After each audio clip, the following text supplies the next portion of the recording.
행복 시작 불행 끝, 성공 시작 실패 끝. 거완 스님의 정말 잘 되어 오신 것을 환영합니다. 아미타불.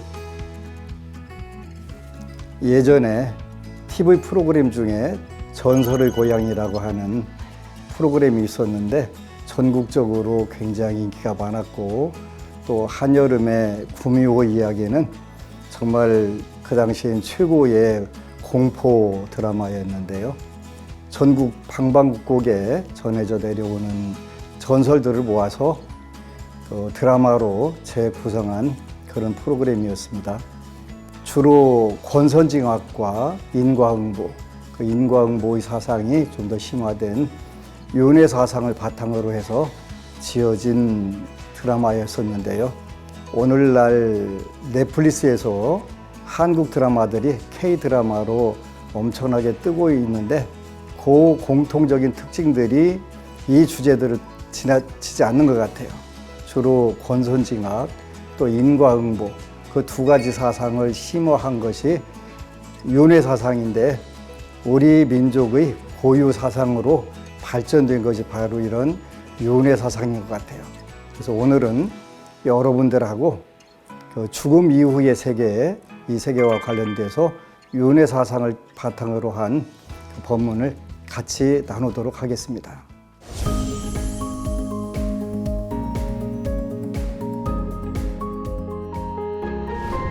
다음 생을 우리가 행복하게 살 수 있는 그런 기도, 그런 제목으로 여러분들과 49제에 대해서 같이 말씀을 나누도록 하겠는데요.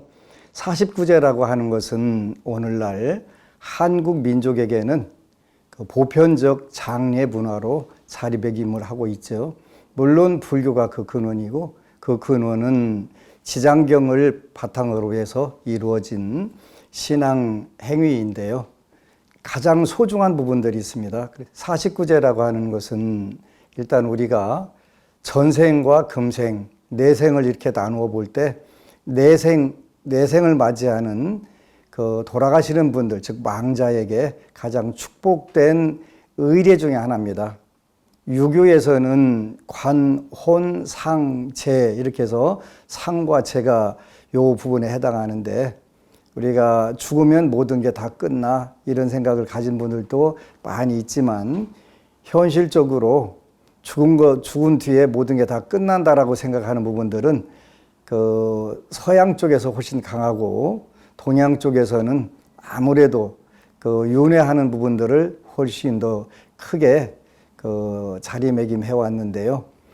그 우리가 금생만 있을 거라고 생각을 하는 경우들이 많은데, 그러면 오늘이 어떻게 생겼냐면, 어제가 있기 때문에 오늘이 있는 것이고, 오늘이 있기 때문에 전부 다 내일이 있다라고 사람들이 믿어요. 바로 그런 것처럼 금생이 있기 때문에 다음 생이 있다라고 그 우리가 유추할 수가 있어요. 오늘이 있으니까 내일이 있네. 그 이번 달이 있으니까 다음 달이 있네. 올 해가 있으니까 내년도 있지. 그리고 좀 더 길게 보면 금생이 있었으니까 다음 생도 있네. 이렇게 보게 되면 다음 생은 당연한 귀결로 오게 돼요. 근데 많은 분들은 죽음 이후의 세계를 모르기 때문에 그 부정을 하는 거예요. 다음 생이 어디 있어? 우리 대한민국 불자들도 그런 이야기를 서슴없이 많이들 해요. 근데 이건 우리가 부처님 말씀에 굉장히 어긋나는 부분들이에요. 그래서 우리가 일단 불자니까, 불자라고 하는 것은 불법성 삼보를 믿고 그분들의 말씀 가르침을 공부하고, 또 그래서 현실에서 그걸 실천해서 그분들이 말씀하셨던 이상세계로 나가는 부분들이잖아요. 그러니까 우리는 부처님 말씀을 근본적으로 믿고 따라야 되는데, 49제는 우리가 누구든지 그 생자필멸, 그래서 태어난 사람은, 또 태어난 그 생명체는 누구든지 다 반드시 죽는다는 거죠. 요 부분들을 우리가 강력하게 믿으면서, 그러면 죽음 이후에 어떤 삶이 펼쳐지냐, 이런 부분들에 많이 궁금해해요. 근데 이제 얼마 전에 그 어느 법우님이 그 49제가 있어서 막제에 제가 들어가서 의식을 봉행을 해드렸어요. 그리고 이제 같이 점심 공양하고 그 티타임에 잠깐 차를 한 잔 마시는데 그 맛사위 분이 그 너무 재밌는 이야기, 신기한 이야기를 하는 거예요.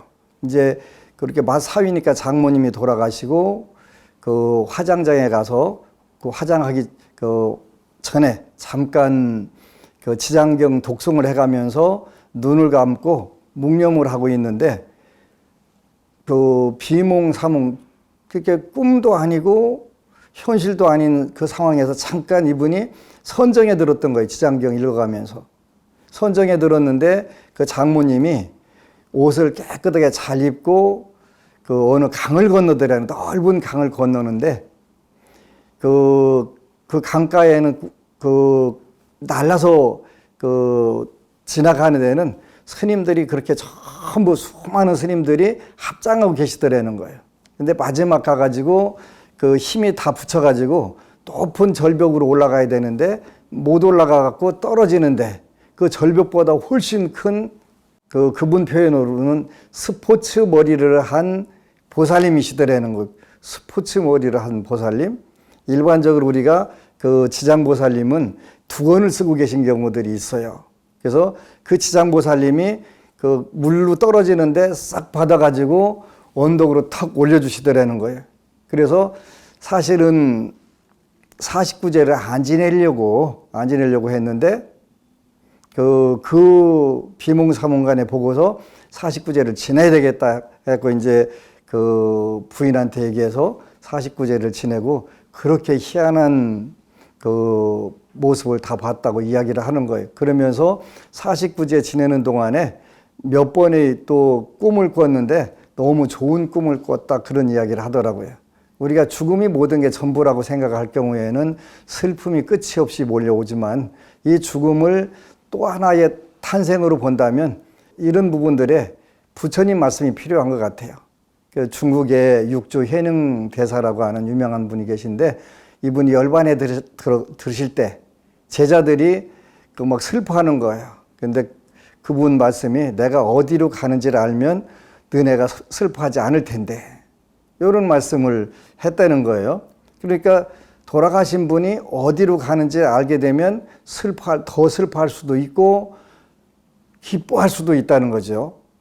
그런데 우리는 이제 죽음이라고 하는 것은 태어나면 무조건 기쁜 것이고 그 죽으면 무조건 슬픈 것이다라고 하는 이분법적 사고로 많은 부분들이 그 쇼크를 받고 하게 되는데, 이런 부분들에서 우리가 불교가 역할을 해야 될 부분들이 많은 것 같아요. 저는 돌아가신 분들을 위해서 49제를 참 많이 지내드려요. 왜 그러냐면 우리가 살아생전에 효도를 다하면 가장 좋은데 그 효도를 못하고 사는 경우들이 많잖아요. 그러니까 돌아가시고 나니까 그 부모님들 또 돌아가신 분의 그 자리가 너무 컸다는 것을 늦게서 알게 돼요. 그리고 우리가 이제 그 유명한 사자성어가 풍수지탄이라고 하는 게 있는데, 수욕정이 풍불지, 그랬는데 나무가 고요하게 서 있고자 하는데 바람이 멈춰지질 않는 거예요. 풍부지. 그 다음에 사욕, 양이 침부대 그러거든요. 자녀가 그 효도를 하고자 하는데 부모가 기다려주지 않는 거예요. 이런 부분들에서 그래서 불교에서는 이 49제 천도제라고 하는 오히려 더 큰 효도다 이렇게 말씀을 하지요. 근데 제가 논산에 사찰 짓고 32년 됐는데 그 돌아가시면서 바로 도솔천으로 올라가시는 분은 두 분 뵀어요. 그래서 그 두 분들 보고서 이분들이 도대체 어떻게 사셨냐 물었더니 두 분 똑같이 평생 남한테 싫은 소리도 한 번 한 사실이 없고 싫은 소리를 들어본 사실도 없대요. 그거는 정말 가장 살기 어려운 그 삶을 멋지게 살으신 거잖아요. 그렇게 될 경우에는 미륵 부처님이 계시는 도솔천도 가시는구나. 그리고 또 이제 한 번은 강서 포교당에 있을 때 어느 젊은 불자가 찾아왔어요. 찾아와가지고 자기 남편이 암으로 그 고생을 많이 하다가 돌아가셨는데, 젊은 나이에 돌아가셨는데, 그 귀하다 대고 연부를 해드렸대요. 근데 처음에 아프니까 귀찮아하잖아요. 그래도 연부를 하라고 하니까, 그게 이제 나무아미타불 하는데, 하면서 그 누가 오셨다고 이렇게 하더라는 거예요. 근데 이분은 불교를 전혀 몰라요. 그러니까 그 제석천, 하느님이 오신 거예요. 제석천이 왔다고, 그 제천이 왔다고 하시더래요. 이제 이 불자니까, 제석천이로구나. 그 다음에 두 번째는 그 대천이 오셨다고 하는데, 그 대범천이 오신 거예요. 근데 마지막에 큰 세 분이 오셨다고, 그 아미타불하고 관세음보살, 대세지보살이 내영 찾아와서 맞이하는, 그러면서 세 분이 오셨다고 하면서 탁 임종을 맞이했다는 거예요. 우리가 이게 삶의 모습이고 또 다음 생으로 가는 모습들인데, 우리가 일반적으로 그 이해를 못해요. 못하니까 그런 게 어디 있어? 이렇게 표현하는데, 요즘에 좋은 책들이 많이 나오는데, 그 중에 불서 중에 그 중음에서 벗어나는 법, 이런 책이 있어요. 그 내용은 청나라 3대 그 전성기를 누렸던 강의제, 옹정제, 걸륭제 세 분이 계신데, 옹정제라고 하는 황제가 그 당신이 사랑하는 그 황후를 잃고 그 슬퍼하는 모습을 위로해가면서 천도하는 과정, 그리고 청나라의 황제를 비롯해서 재상들에게 그 법문 49일간 법문하는 내용인데, 우리가 죽으면 누구든지 중음신이 된다고 해요. 그래서 그 우리가 명복을 빕니다 이렇게 표현하는데, 명자가 어두울 명자예요. 어두울 명자는 그게 유명계. 그래서 불교에서는 어두울, 극할 유자에 어두울 명자에서 어둡고 춥고 괴로운 세계를 우리가 유명계 이렇게 표현을 해요. 그 세계에 그 머무는 기간들을 줄여주는 방법이 49제예요. 우리나라 최초로 기독교 전파됐을 때 받아들였던 그 가족의 자손이 그 우리 안심전사 신도가 되신 분이 있는데, 이분들은 그 불교를 전혀 모르는데 그 나중에 부처님께 귀의를 하고 지장경 독경 기도를 해가면서 그 젊은 나이에 그 안 좋게 돌아가신 동생이 이제 지장경 읽는 날 꿈에 나와서 그 죽음 이후의 세계를 쭉 이야기를 한 거예요. 춥고 깜깜하고 배고픈 세계더라. 그래서 너무 배고파서 죽었는데도 죽을 것 같이 그렇게 힘들었다. 그런데 어느 때부터 일정한 기간 동안에 음식이 생기더라. 그때 이제 그 거부가 부처님께 귀해가지고 그 기도에 참여할 때였어요. 그러면서 그 뒤에 이제 해탈을 해가지고 그야말로 꽃이 만발한 봄동산에 좋은 옷을 입고 아름답게 해탈돼갖고 그 좋은 삶을 누리는 모습까지 그걸 본 글이 그 우리 카페에도 올라와 있어요. 그 굉장히 유명한 부분들인데, 그러니까 우리가 죽으면 누구든지 그 유명계를 체험하게 되는데, 그 유명계를 체험하는 부분들을 가능하면 짧게 줄여주는 부분들이 49제가 되고, 49제는 그 49일 동안 돌아가신 분을 위해서 우리가 복을 지어드리는 거예요. 복덕과 지혜를 지어드리는 건데, 그 복력에 의해 가지고 그 괴롭고 힘든 기간들을 그걸 줄여주려고 하는 거예요. 몇 년 전에 그 우리 국민들한테 엄청나게 인기 있었던 영화가 있었는데, 신과 함께라고 하는 그 만화를 영화화한 거잖아요. 이게 지장신앙 관련된 거예요. 정확하게 지장신앙 관련된 거고, 거기에 나와 있는 만화 내용이 그대로 현실로 많은 분들이 임사, 체험하는 경우에 나오는 거예요. 보살이라고 하시는 분들, 관세음보살, 또 문수보살, 지장보살, 대세지보살, 모든 보살들이 중생들의 그 업으로부터 괴로움을 받는 부분들을 구제해주는 그런 법문이세요. 그래서 이제 저는 제 주위에 있는 불자들이 49제를 돈이 없어서 못 지는 경우가 없었으면 좋겠다, 그런 생각을, 그런 발언을 많이 해요. 그래서 49제 비용은 최소한으로 받아서 그분들이 더 좋은 세계로 가서 좋은 공덕을 받아서 불연을 잘 맺어가지고 그 법계 자체가 행복해졌으면 좋겠다 그런 생각을 많이 해요.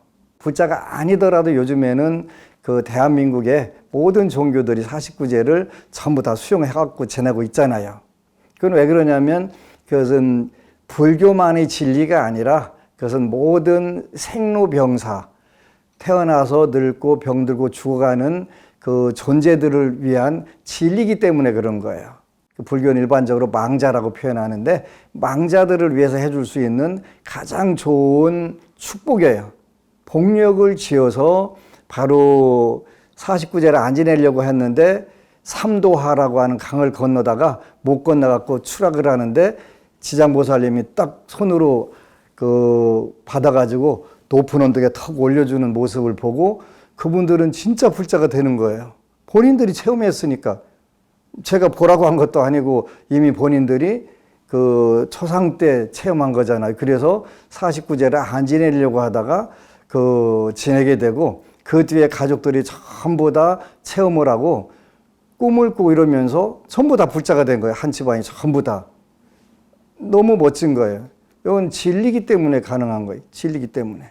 그래서 이제 여러분들이 그 49제에 대한 여러 가지 내용들은 인터넷에 그 검색을 하면 많은 자료들이 나와요. 그래서 뭐 유래라든가 그리고 또 티베트에도 사자의서 또 이집트에서 나온 사자의서 이 사자의서도 49일 동안 영가에게 일어나는 이런 부분들인데 앞으로 우리가 이제 장례 문화도 많이 불교식으로 바뀌어야 될 것 같아요.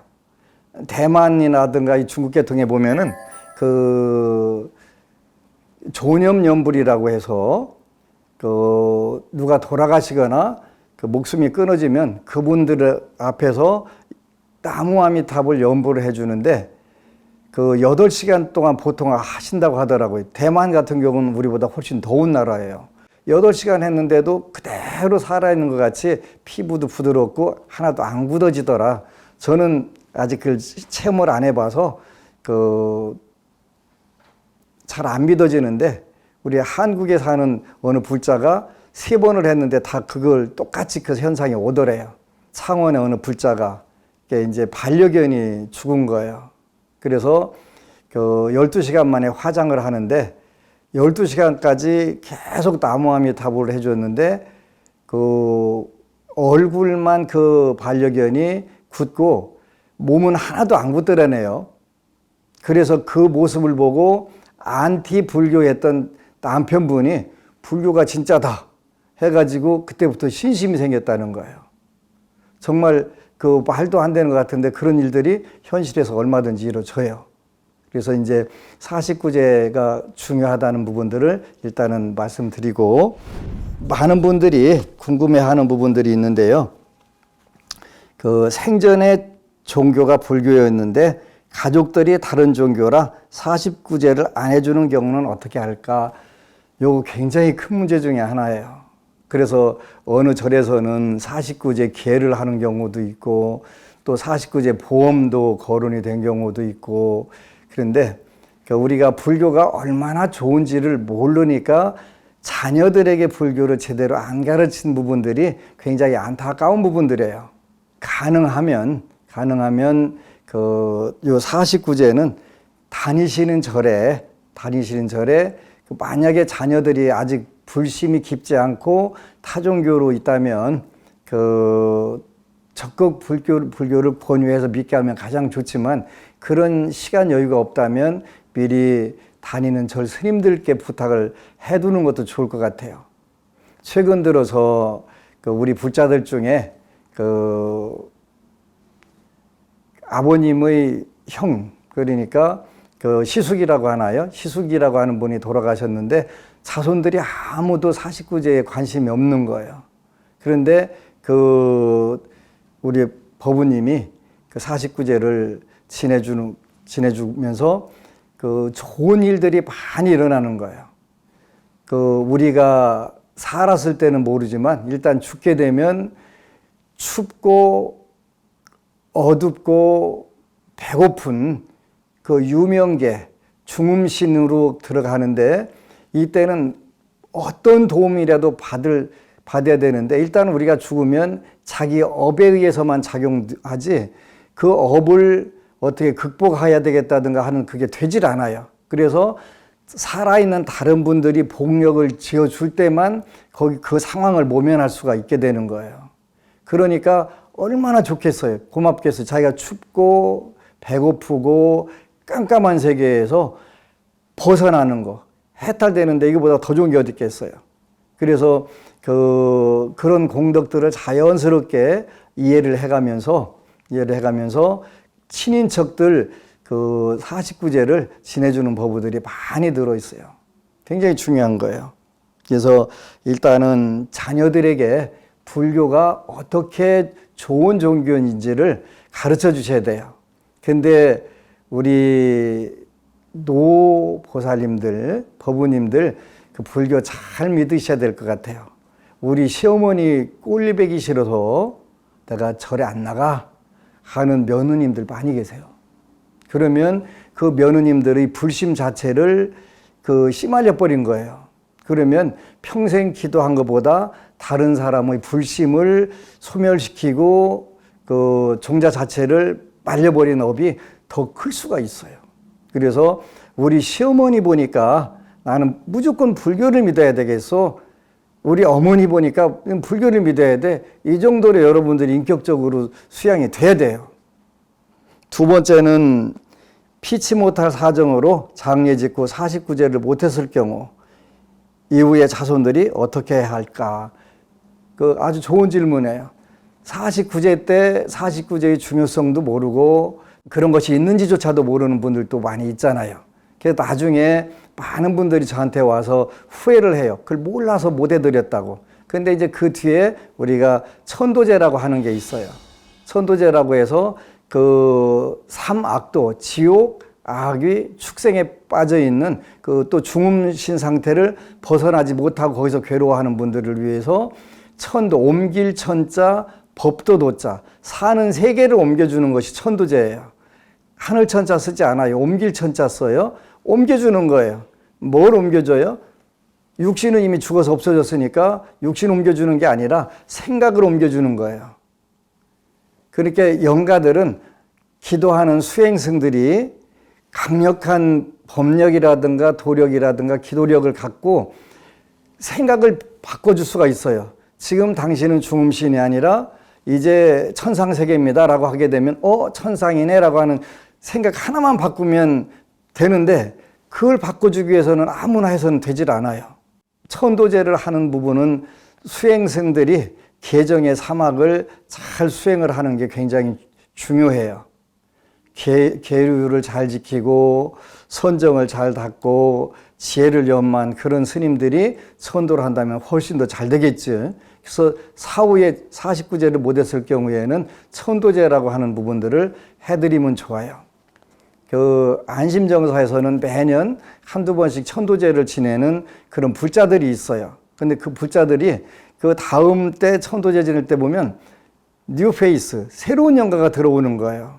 그러면 그 사이에 친인척 중에 지난해에 하고 올해 하기 전에 고전에 그 사이에 돌아가셨던 영가들이 새로운 영가, 뉴페이스들이 들어오시는 거예요. 그래서 이런 영가가 들어오시네요 하면 얼마 전에 돌아가신 지난번 천도제 이후에 돌아가신 분입니다. 이렇게 말씀을 하는 경우들이 많이 있어요. 굉장히 중요한 부분이에요. 그 다음에 49제로 인한 후손들이 갚이 공덕은 우리가 그러면 49제만 지내고 천도제만 지내면 만사형통할까요? 그렇진 않아요. 우리는 이미 업에 의해서 태어난 존재이기 때문에 그 업에 따라가게 되는데 제사를 잘 지내고 천도제를 잘 지내고 하게 되면 상당히 많은 부분에서 우환들이 적어져요. 우환들이. 후손들이, 살아있는 사람들이 가장 쉽게 소원 성취하는 양대 두 가지 방법 중에 하나가 조상천도라고 저는 생각을 해요. 그 하나는 뭐냐 그러면 방생수복. 그래서 살아있는 생명을 도와주고 환경을 보호하는 게 방생수복이라면 조상천도는 나와 가장 가까이 있는 그 인연이 있는 영가들을 천도를 시키는 거예요. 불치병, 난치병, 또 현실적으로 어려운 소원 성취, 이런 어려운 일이 있을 때 또 가정에 좋은 일이 있을 때 감사 천도제, 저는 그런 걸 많이 권유를 해요. 그분들이 그 효과를 전부 다 인정하기 때문에 하지 말라고 빌어도 하는 경우들이 많이 있어요. 그래서 49제로 인한 후손들의 가피공덕, 그 조상님들이 갈 때를 제대로 가시고 천상세계 높은 세계를 가셨을 때는 그 자손들이 수월하게 풀어져요. 그렇지 않으면 왜 우리가 꿈에 나타나기만 하면 재수 없다고 하는 분들이 있어요. 그 영가들이 일반적으로 중음신으로 있고 해탈받지 못한 부분들이에요. 그렇게 괴로우니까 자꾸 꿈에 나오는데 안 좋은 걸 일반적으로 안내를 해주는 경우지. 그래서 그 49제를 지내고 천도제를 지내서 조상들이 좋은 데를 가게 되면 자손들이 그만큼 굉장히 수월하고 좋은 일이 일어나는 거예요. 마지막으로 49제와 같은 천도제를 권하는 사이비 종교도 있는데 어떻게 피해야 할지 이런 질문이네요. 오늘날 한국의 모든 종교, 무속 종교든 어느 종교든 간에 49제를 다 지내요. 그런데 49제는 원래 지장경 신앙을 바탕으로 해서 이루어진 부분이고 법계의 보편적인 것은 맞아요. 근데 우리가 지장신앙을 해가면서 인과응보를 믿고 윤회를 믿으면서 계정의 사막을 잘 수행하는 스님들께 하게 되면 훨씬 더 그 조상들이 천도가 빠르고 높은 세계로 올라갈 수가 있어요. 그렇지 않고 이제 우리가 불법성 삼보에 의지하지 않으면 그 상황을 벗어날 수는 있지만 높은 세계로 가지 못하는 경우들이 많아요. 그래서 한번 구슬해 준다든가 어디서 이런 사이비에서 천도제를 지내면 그냥 계속 그거 하다가 아주 집도 날리고 재산 날리고 하는 경우들도 많이 있어요. 그것만 한다고 잘 되진 않아요. 제일 중요한 것은 본인이 현재, 현재 인연으로 잘 기도하고 또 노력하는 게 중요하지, 천도제만 지내면 잘 된다, 49제만 지내면 잘 된다, 그런 부분은 없어요. 그래서 우리가 이런 부분들은 이성적으로 잘 판단해야 될 필요가 있다고 저는 생각을 합니다.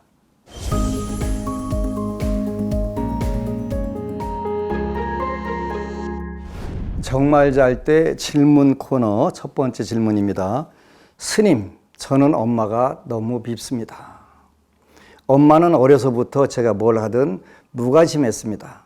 생일이나 어린이날 한 번 챙겨준 적이 없고 운동회나 소풍 갈 때도 몇천 원 쥐어주는 게 다였죠. 다른 친구들이 엄마가 싸준 김밥이나 샌드위치 같은 걸 먹을 때 저는 항상 1,000원짜리 김밥이나 라면으로 점심을 때웠습니다. 예쁜 옷이나 신발은 꿈도 꿔본 적이 없었습니다. 그렇다고 저희 집 가정 형편이 어려웠던 것도 아닙니다. 아버지가 늘 밖에서 돌면서 여자 관계가 복잡했고 어쩌다 집에 들어오면 부부싸움 끝에 폭력을 행사하긴 했지만 생활비는 꼬박꼬박 준 걸로 알고 있습니다. 저도 이제는 결혼해서 5살, 3살 딸 둘을 둔 엄마가 됐습니다.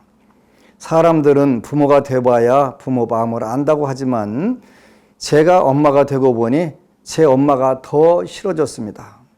저는 제 아이들이 예뻐서 뭐라도 하나 더 챙겨주고 싶은데 엄마는 어쩜 그렇게 저를 방치하고 아무것도 안 해줬을까요? 더 기가 막힌 건 엄마가 이제 와서 엄마 노릇을 하려 든다는 겁니다. 애를 보고 싶다며 불쑥불쑥 찾아오고 전화 좀 자주 하라고 타박을 하고 그때는 엄마가 네 아버지 때문에 힘들어서 그랬다며 너도 결혼하고 아이들이 있으니 자기를 이해해달라고 합니다. 심지어 사위를 붙잡고 팔자 타령을 하며 불쌍한 척을 합니다. 언젠가 그렇게 힘들었다면 아빠와 이혼하지 그랬냐고 따졌더니 제 결혼식에 아빠 손잡고 들어가게 해주고 싶다더군요. 아버지가 주는 생활비 때문인 걸 뻔히 아는데 마치 저 때문에 희생하고 산 것처럼 구는 엄마. 아이들 교육 때문에 관계를 끊지 못하고 있는데 정말 너무 화가 납니다. 어떻게 해야 할까요? 일단은 어려운 환경에서 사랑을 듬뿍 받지 못하고 살아온 우리 법우님 위로합니다. 이제 그 어려운 상황을 바탕으로 해서 우리 법우님이 좋은 엄마 역할을 하시네요. 어느 분이 인터넷에 그런 질문을 했더라고요. 저는 세상 사람들이 잘 되는 게 속이 그렇게 상하고 마음이 아프고 싫다고. 저는 그 질문을 보고 세상 사람들이 성공하고 잘 살고 좋아지는 것에 대해서 싫어하고 혐오하고 불편해하는 것보다는 조금 생각을 바꾸면 어떨까? 내 자신이 잘 되고 내 자신이 행복해지고 내 자신이 성공하는 쪽으로 포커스를 좀 바꾸면 어떨까? 그런 생각을 해봤어요. 저는 정말 많은 분들하고 상담을 해요.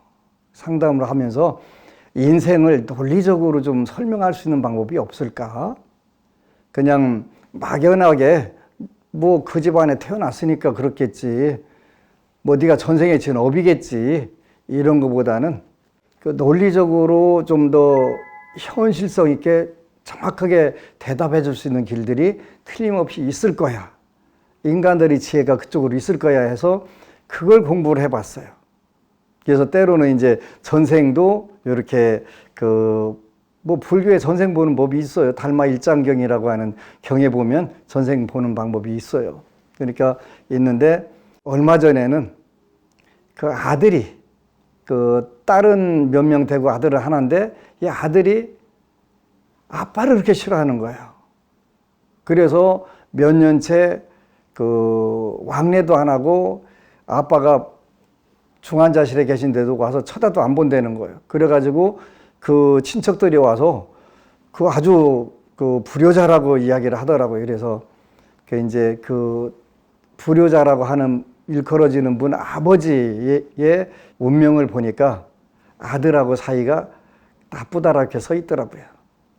그래서 그렇게 그때서 그 친척들 인정하면서 그래서 그렇게 아빠의 사주에 아들하고 불편한 관계다. 근데 죽기 전에 그걸 알아가지고 했으면 얼마나 좋겠어요. 근데 그게 되질 않아. 인간은 업에 의해서 끌려가기 때문에요. 무슨 뜻이냐면 우리 법우님 여태까지 정말 사랑 못 받고 이런 부분들에 대해서 이제 앞으로 사랑 많이 받고 또 남편분하고 더 사랑받고 이렇게 하고 또 자녀에게도 더 듬뿍 사랑 줄 수 있는 그런 분이 첫 번째는 돼야 되고요. 그 다음에 이제는 불교에서는 원칙적으로 전부 다 업연이라고 해요. 어느 부모를 만나든 어느 자녀를 만나든 전부 다 업의 인연에 의해서 이루어지는 거예요. 제가 대학 다닐 때 시골에 와서 서울에서 공부하려니까 너무 피곤하고 힘든 거예요. 그래서 이제 원망을 할 거를 하나 찾아봤으면 좋겠다. 부모를 원망할 수도 없고 원망하려고 해보니까 아니더라고요. 그러면 이제 20살 먹었는데 내가 뭐 금생에 엄청나게 가난한 집에 태어나서 고생하겠다고 뭐 작심하고 온 것도 아니고 그것도 내 현실을 나를 원망할 게 없다는 생각을 하고 그러면 뭐를 원망을 하면 가장 좋을까? 사회를 원망할까? 그 당시에 이제 운동권이라고 하는 부분들이 있었는데 사회 원망하는 분들이 많이 그쪽에 투신했죠. 그런데 사회를 원망한다고 그래서 이 문제가 근본적으로 풀어지지 않겠다 그래서 저는 이제 선택한 게 불교였으니까 그 당시도 내 전생을 원망을 해볼까? 그러다가 근데 내 전생 원망하면 뭐해? 그래서 다음 생에 내 전생이 복을 안 줬다면 다음 생 내가 있을 텐데 또 다른 내가 있을 텐데 그 또 다른 다음 생에 내가 그 전생의 나를 원망하지 않게 그럼 현실에서 멋지게 살아봐야 되겠다. 그래서 내가 그러면 더 열심히 살고 복을 짓고 지혜를 연마해봐야 되겠다 이런 생각을 했어요. 그 생각이 저를 굉장히 편안하게 만들었던 것 같아요. 이제 그 어렵고 힘들었던 부분들 싹 잊으시고요. 새롭게 이왕에 우리 법우님 지금 행복하시잖아요. 행복 나눠주세요. 어머니께도 나눠드리고요. 또 자녀들에게도 듬뿍 나눠드리세요. 그렇게 되면 그 행복이 커지고 부처님께서 그런 말씀을 하셨어요. 법구경에. 미움은 미움으로 멈추지 않는다. 증오는 증오로 멈추지 않는다. 미움도 증오도 오직 사랑으로 끌어안을 때만 그 업이 다한다, 끝난다 이렇게 말씀하셨어요. 우리 법우님 그 고생하셨던 그 경험을 돌려서 사랑으로 바꾸고 한번 듬뿍 나눠주고 가세요. 그래서 금생의 모든 그 업이 무관심으로 받았던 그 업이 다 소멸될 수 있도록 이렇게 했으면 좋겠어요. 꼭이요. 두 번째 질문인데요. 스님, 한 달쯤 전에 아버지가 돌아가셨습니다. 제가 태어나자 세상을 얻은 듯 기뻐하셨다는데 살면서 저는 그다지 아버지의 살가운 정을 느껴보지 못했습니다. 어렸을 땐 동물원도 몇 번 데려가 주시고 경양식집에서 돈가스도 사주고 하셨는데 제가 중고등학생이 되면서부터 소원해지다가 서울로 대학을 오고 군대 갔다 와서 졸업하고 취직하고 그러느라 바쁘게 지내다 보니 지방에 계신 아버지 얼굴을 뵐 날이 많지 않았습니다. 워낙 과묵한 분이셨기에 어쩌다 만나도 부자간에 나눌 이야기도 별로 없었고요. 그나마 제가 결혼을 하고 아이를 낳으니 명절 때 내려가면 저보다는 며느리와 손녀를 더 반가워하시며 손녀 예쁘다고 과자도 사주시고 인형도 사주고 하셨습니다. 워낙 건강하셔서 오래 계실 거라고 생각했는데 갑자기 쓰러지시는 바람에 임종도 겨우 지킬 수 있었습니다. 처음엔 너무 황망해서 실감이 나질 않았습니다. 그런데 시간이 조금씩 흐르다 보니 아버지가 못 견디게 보고 싶고 살아생전에 좀 더 자주 찾아뵙지 않았는지 전화라도 자주 드릴 걸 하며 후회가 몰려옵니다. 아버지 빈자리가 허전해서 자다가도 여러 번 깨는 저를 보고 아내도 걱정을 많이 하는데 좀처럼 마음을 잡을 수가 없습니다. 스님, 이제라도 아버지를 위해서 제가 해드릴 수 있는 것이 있을까요? 이렇게 질문했네요. 첫 번째로 저는 아버지라는 단어를 참 좋아하고 싫어해요. 우리 법우님처럼요. 왜 좋아하냐면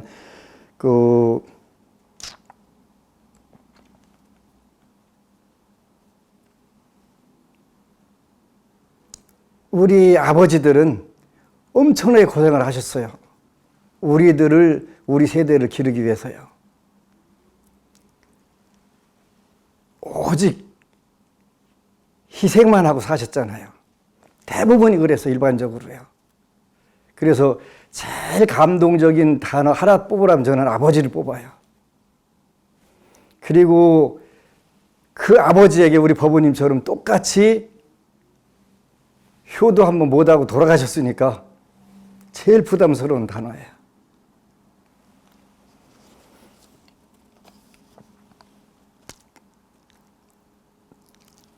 일단은 이제 돌아가셔서 금생에 다시 만날 수 있는 길은 별로 없어요. 별로 없는 게 아니라 아주 없어요. 아주 없고 그리움 외에는 없어요. 근데 이제 아버님을 생각할 때 두 가지 관점에서 보셔야 돼요.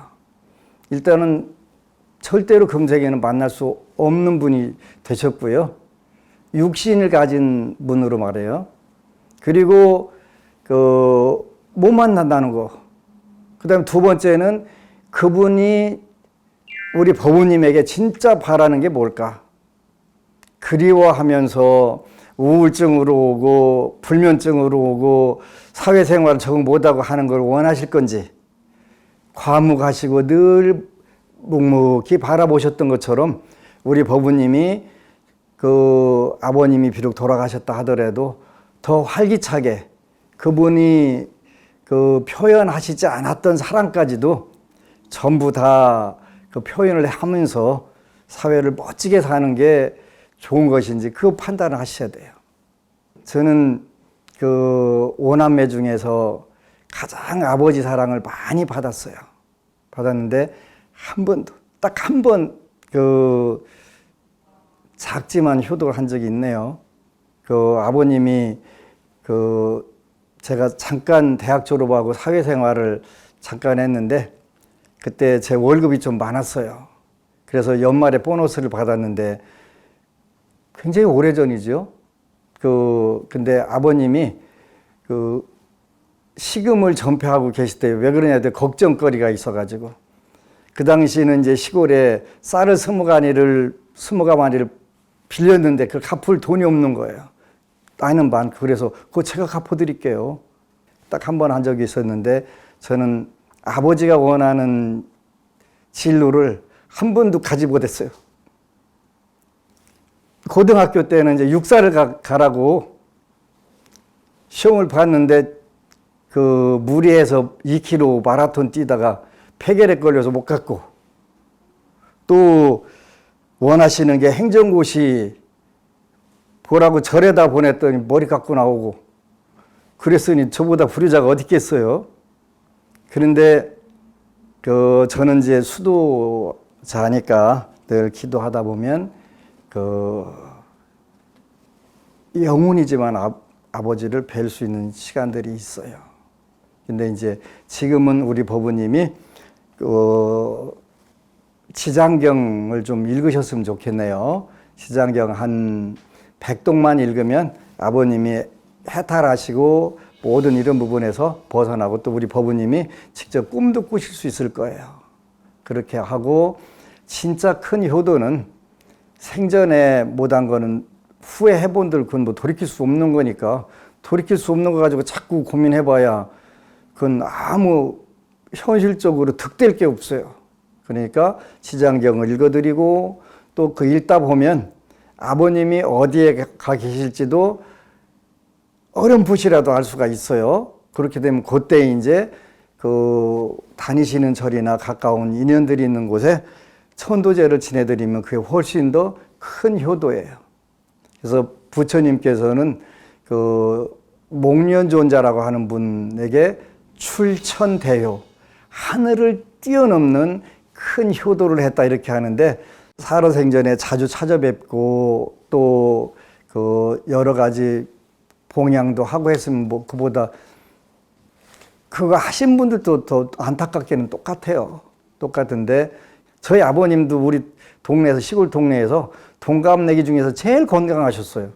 근데 제일 먼저 돌아가시더라고요. 그래서 노인들 건강한 거는 믿을 게 못 되는 건데 지나간 일들을 일단은 잘 접고 우리 법부님이 용기를 내서 우울증에 빠지지 말고 지장경 읽고 백독을 하시고 또 그것도 미진하다고 생각하면 천도제도 지내드리고 이렇게 하셨으면 정말 좋을 것 같아요.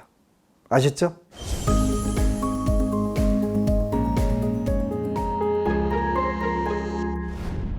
이제 마칠 시간인데요. 우리 삶의 한 부분을 이루고 있는 죽음, 또 그 죽음 이후를 뛰어넘는 좋은 길들, 바로 49제를 여러분들하고 같이 공부했는데요. 얘는 우리 삶의 일부분이기 때문에 무시해도 또 몰라도 안 되는 부분들입니다. 그래서 한번 거듭 숙고를 해보아가면서 진정으로 이 삶을 행복하고 성공으로 이끌 수 있다면 가장 좋을 것 같아요. 49제도 목표는 현실에서 행복과 성실을 이루는 방법이거든요. 다음 시간에는 얼마 전에 올해 대학 수학 능력 시험이 치러졌는데요. 대학 입시를 앞둔 수험생 여러분들과 부모님들을 위해서 학업 성취를 위한 기도를 주제로 진학을 위해 후회 없이 최선을 다하는 방법 함께 이야기 나눠보도록 하겠습니다. 행복 시작 불행 끝, 성공 시작 실패 끝, 법안 스님의 정말 잘 때 마치도록 하겠습니다. 아미타불.